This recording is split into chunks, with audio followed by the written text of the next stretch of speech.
A Child's Christmas in Wales by Dylan Thomas. One Christmas was so much like another in those years around the Seatown corner.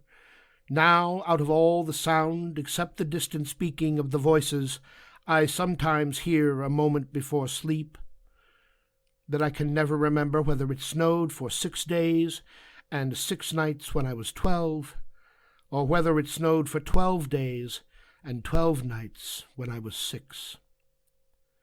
All the Christmases roll down toward the two-tongued sea like a cold and headlong moon bundling down the sky that was our street, and they stop at the rim of the ice-edged, fish-freezing waves, and I plunge my hands in the snow, and I bring out whatever I can find.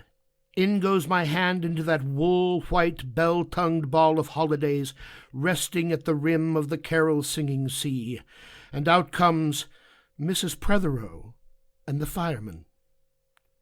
It was on the afternoon of Christmas Eve, and I was in Mrs. Prothero's garden waiting for cats with her son Jim. It was snowing.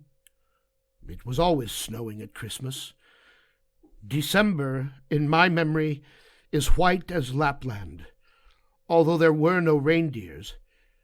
But there were cats. Patient, cold, and callous, our hands wrapped in socks, we waited to snowball the cats. Sleek and long as jaguars, and horrible-whiskered, spitting and snarling, they would slide and sidle over the white-backed garden walls, and the lynx-eyed hunters, Jim and I, fur-capped and moccasins trapper from Hudson's Bay off Mumbles Road, would hurl our deadly snowballs at the green of their eyes. The wise cats never appeared. We were so still, Eskimo-footed Arctic marksmen in the muffling silence of the eternal snows, eternal ever since Wednesday, that we never heard Mrs. Prothero's first cry from her igloo at the bottom of the garden. Or if we heard it at all, it was to us like the far-off challenge of our enemy and prey, the neighbor's polar cat. But soon the voice grew louder. "Fire!" cried Mrs. Prothero, and she beat the dinner gong, and we ran down the garden with snowballs in our arms toward the house, and smoke, indeed, was pouring out of the dining room, and the gong was bombulating, and Mrs. Prothero was announcing ruin like a town crier in Pompeii. This was better than all the cats in Wales standing on the wall in a row. We bounded into the house, laden with snowballs, and stopped at the open door of the smoke-filled room. Something was burning, all right. Perhaps it was Mr. Prothero, who always slept there after midday dinner with a newspaper over his face. But he was standing in the middle of the room saying, "A fine Christmas," and smacking at the smoke with the slipper. "Call the fire brigade," said Mrs. Prothero as she beat the gong. "They won't be there," said Mr. Prothero. "It's Christmas." There was no fire to be seen, only clouds of smoke, and Mr. Prothero standing in the middle of them waving his slipper as though he were conducting. "Do something," he said, and we threw all our snowballs into the smoke. I think we missed Mr. Prothero, and ran out of the house to the telephone box. "Let's call the police as well," Jim said, "and the ambulance, and Ernie Jenkins. He likes fires." But we only called the fire brigade, and soon the fire engine came, and 3 tall men in helmets brought a hose into the house, and Mr. Prothero got out just in time before they turned it on. Nobody could have had a noisier Christmas Eve. And when the firemen turned off the hose and were standing in the wet, smoky room, Jim's aunt, Miss Prothero, came downstairs and peered in at them. Jim and I waited, very quietly, to hear what she would say to them. She said the right thing, always. She looked at the 3 tall firemen in their shining helmets standing in the smoke and cinders and dissolving snowballs, and she said, "Would you like anything to read?"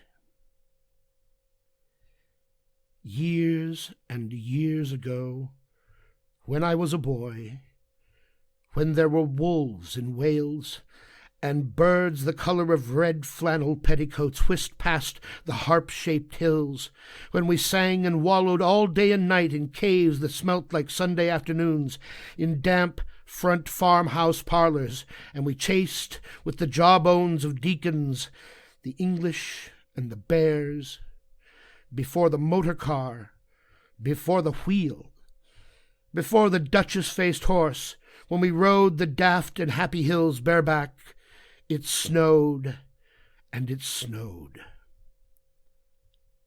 But here a small boy says, "It snowed last year, too. I made a snowman and my brother knocked it down, and then I knocked my brother down, and then we had tea." But that was not the same snow, I say. Our snow was not only shaken from white wash buckets down the sky, it came shawling out of the ground, and swam and drifted out of the arms and hands and bodies of the trees. Snow grew overnight on the roofs of the houses like a pure and grandfather moss, minutely ivied the walls, and settled on the postman opening the gate like a dumb, numb thunderstorm of white, torn Christmas cards.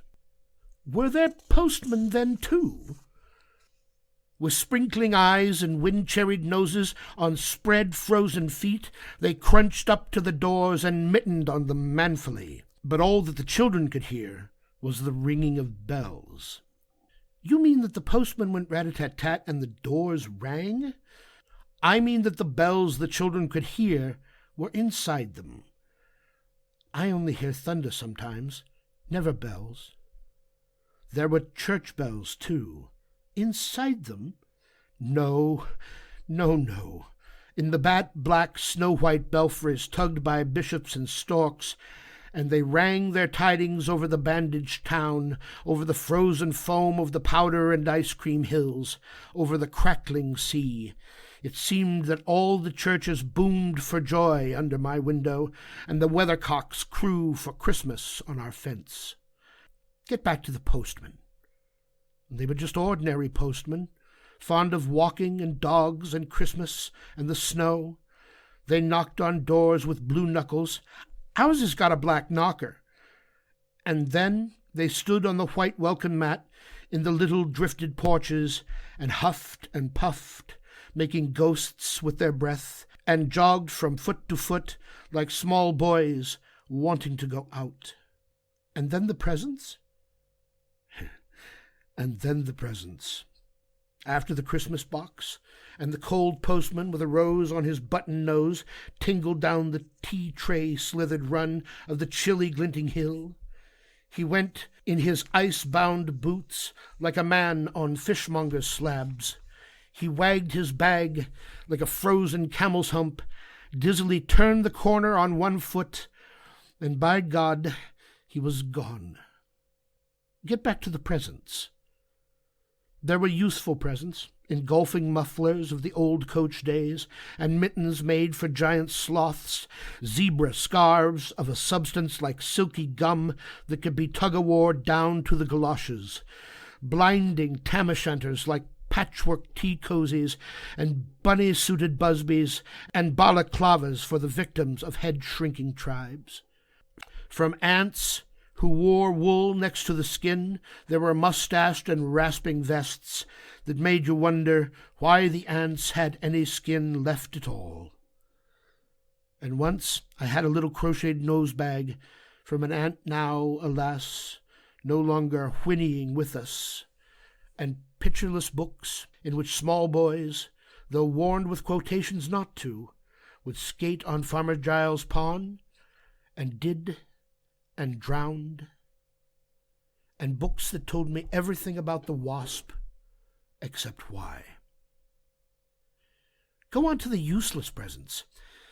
Bags of moist and many-colored jelly babies, and a folded flag, and a false nose, and a tram conductor's hat, and a machine that punched tickets and rang a bell. Never a catapult.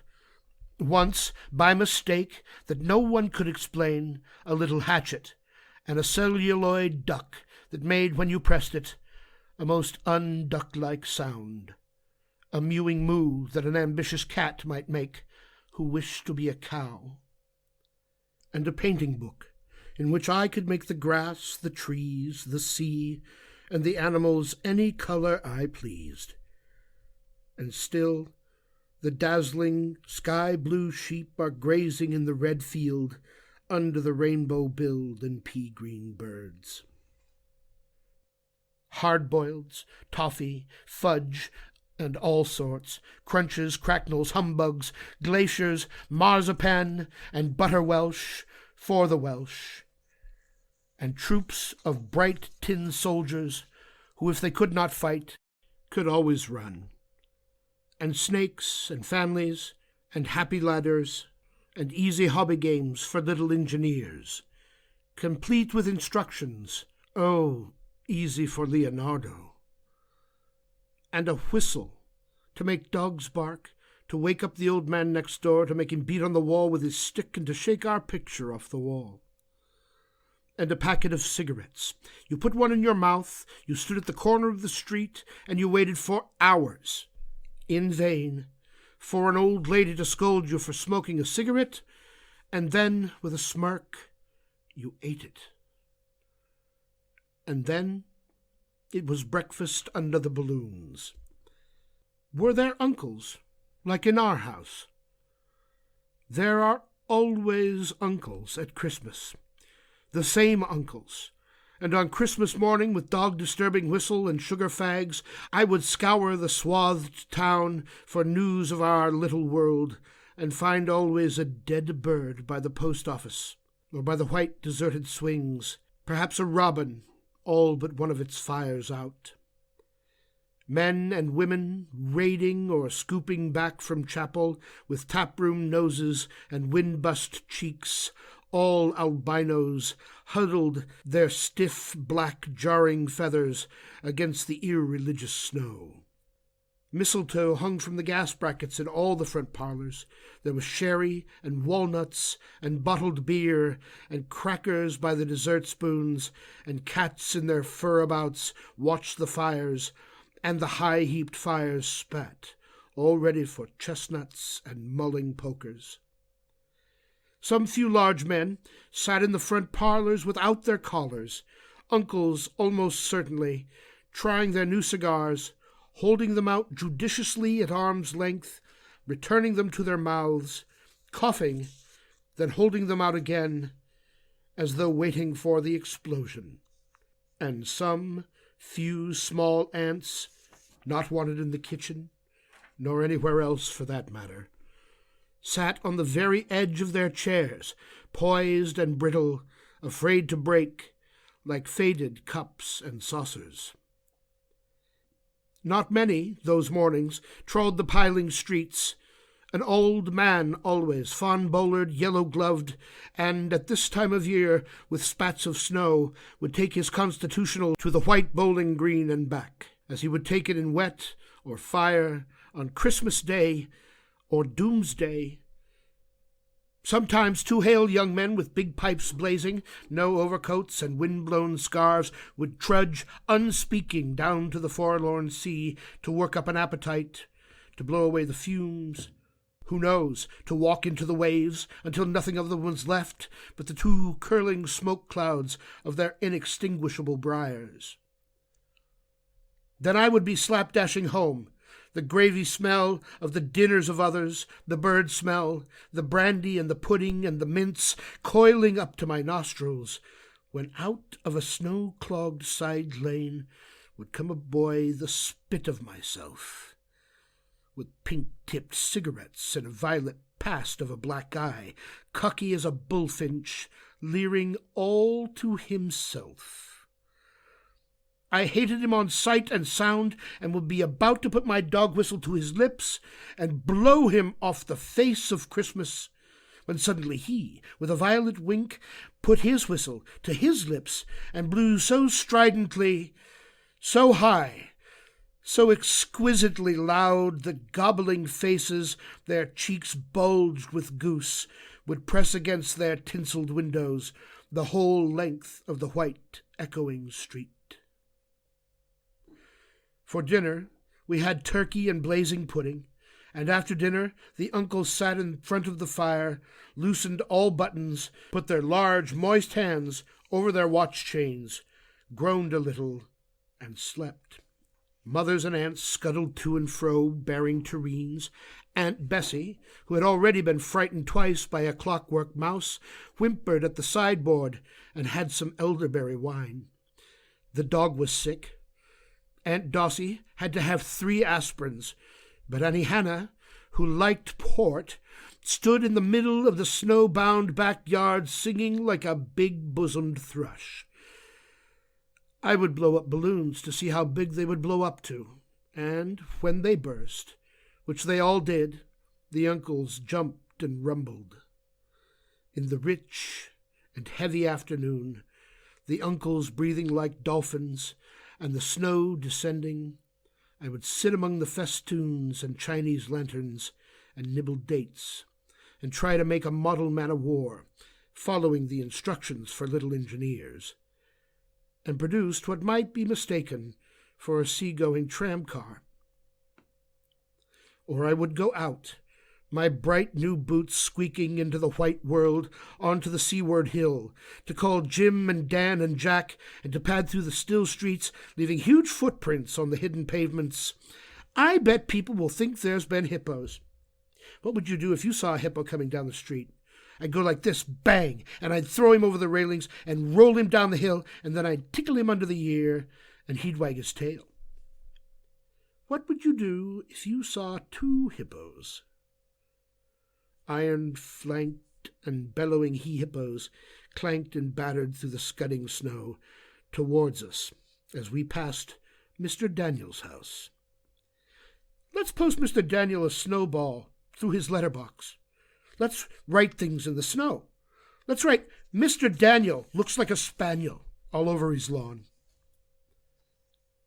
Or we walked on to the white shore. Can the fishes see it snowing?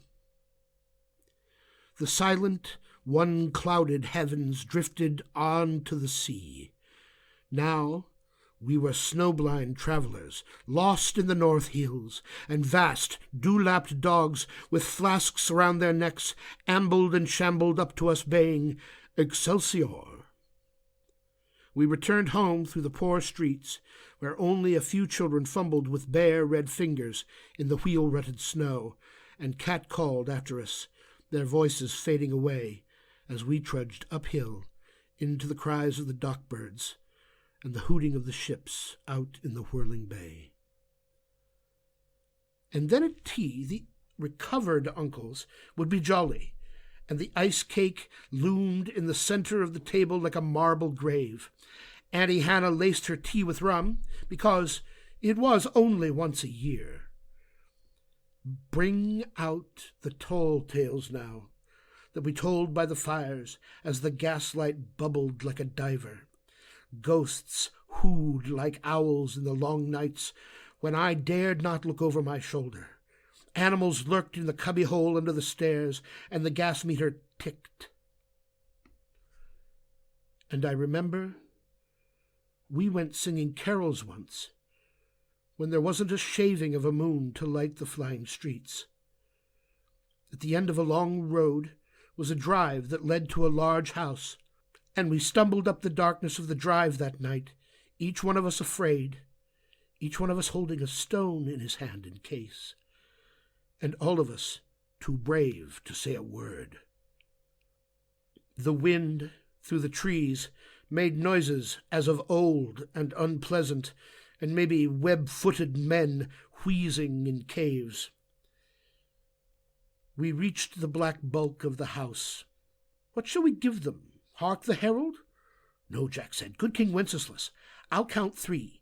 1, 2, 3. And we began to sing, our voices high and seemingly distant, in the snow-felted darkness round the house that was occupied by nobody we knew. We stood close together near the dark door. Good King Wenceslas looked out on the feast of Stephen. And then A small, dry voice, like the voice of someone who has not spoken for a long time, joined our singing. A small, dry, eggshell voice from the other side of the door. A small, dry voice through the keyhole. And when we stopped running, we were outside our house.